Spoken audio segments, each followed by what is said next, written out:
Hello అందరికీ welcome to Srinavya Suman channel. ఈరోజు మన ఛానల్ స్పెషల్ ఏమిటో తెలుసా? వెజిటబుల్ పులావ్ అండి. చాలా ఈజీగా అండ్ చాలా సింపుల్గా అండ్ చాలా టేస్టీగా ఉంటుందండి. ఇది ఎవరైనా ఒక్కసారి వీడియో చూస్తే ఈజీగా వాళ్ళకి వంట రాని వాళ్ళు కూడా ఈజీగా వంట వండిస్తారు. అంత ఈజీగా అండి. జస్ట్ 10 minutesలో అయిపోతుంది అంతే. చాలా సింపుల్గా ఉంటుంది. ప్రాసెస్ ఎలా చూద్దామా? ముందుగా మనము కొన్ని వెజిటేబుల్స్ తీసుకోవాలండి. మీ దగ్గర ఏ వెజిటేబుల్స్ ఉంటే అవి తీసుకోవచ్చు. నేనైతే నా దగ్గర క్యారెట్, క్యాప్సికమ్, టమాటా, ఆనియన్, పచ్చిమిర్చి, కొత్తిమీర, హాఫ్ లెమన్ తీసుకున్నాను. మీ దగ్గర ఏం వెజిటేబుల్స్ ఉంటే అవి వాడుకోవచ్చు. నేను నార్మల్ రైస్ తీసుకుంటున్నాను. బాస్మతి రైస్ కాకుండా నార్మల్ రైస్ తీసుకుంటున్నాను. మీరు కావాలంటే ఈ ప్లేస్ లో బాస్మతి రైస్ కూడా తీసుకోవచ్చు. నేను మన రైస్ తోనే ఈజీగా పులావ్ ఎలా చేసుకోవాలో చూపెడతాను. మన రైస్ ని ఒక హాఫ్ అన్ అవర్ వరకు వాటర్ లో నానబెట్టుకున్నాను. ముందుగా కుక్కర్ తీసుకోవాలి. కుక్కర్ హీట్ అయ్యాక ఆయిల్ తగినంత ఆయిల్ పోసుకోవాలి. ఆయిల్ కూడా హీట్ అయ్యాక అన్ని గరం మసాలాస్ వేసుకోవాలి.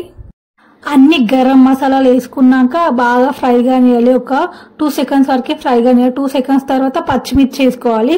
పచ్చిమిర్చి కూడా బాగా ఫ్రై కావాలి. తర్వాత కొంచెం కళ్యామాకు వేసుకోవాలి. కళ్యామాకు కూడా బాగా ఫ్రై కానియాలి. నేను క్యారెట్స్ వేసుకుంటున్నాను. క్యారెట్స్ ని కూడా బాగా ఫ్రై కానియాలి. క్యారెట్స్ కొంచెం ఫ్రై అయ్యాక ఆనియన్ వేసుకుంటున్నాను. ఆనియన్ ని కూడా బాగా ఫ్రై కానియాలి.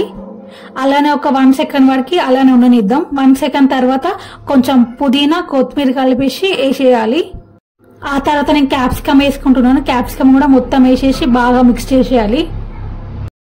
ఒక 1 second తర్వాత నేను టమాటా వేసుకుంటున్నాను. టమాటాను కూడా బాగా మిక్స్ చేసేయాలి.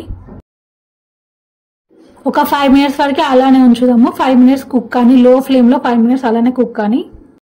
నేను 5-6 కాజులు కూడా వేసుకుంటున్నాను.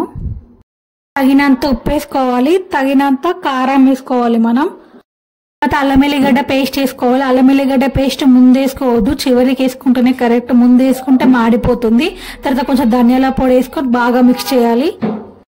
మనం ముందుగానే ఒక హాఫ్ అన్ అవర్ ముందు నానబెట్టుకున్న రైస్ ఉందిగా, రైస్ ని తీసుకొచ్చి దీంట్లోకి వేసేసి కొంచెం పసుపు వేసుకొని మనం మొత్తం దీన్ని కలిపేసి ఒక 2-3 minutes అలానే కుక్ కానియాలి. నేను తర్వాత వాటర్ పోసుకుంటున్నాను. నేను 1 cup రైస్ కి 1.5 cup వాటర్ పోసుకుంటున్నాను. మీరు ఎక్కువ తీసుకుంటే వాటర్ ఎక్కువ పోసుకోండి. చూసుకొని కొంచెం వాటర్ పోసుకోవాలి. మనం వాటర్ పోసేసినాక మొత్తం మళ్ళీ బాగా మిక్స్ చేసేసి కొంచెం కొత్తిమీర, గరం మసాలా వేసుకొని బాగా మిక్స్ చేసుకోవాలి. హాఫ్ లెమన్ పిండుకోవాలి. ఇక నేను కుక్కర్ పెట్టేశాను కదా, హై ఫ్లేమ్ లో అయితే 3 whistles రావాలి, లో ఫ్లేమ్ లో అయితే 2 whistles రావాలి. ఇక మన విజిల్స్ అయిపోయాక నేను క్యాప్ తీసి చూస్తున్నాను. చూడండి, వేడి వేడి వెజిటేబుల్ పులావ్ రెడీ అయిపోయింది. చూడండి ఎంత మంచిగా, నార్మల్ రైస్ అయినా పొడి పొడిగా ఎంత మంచిగా ఉంది.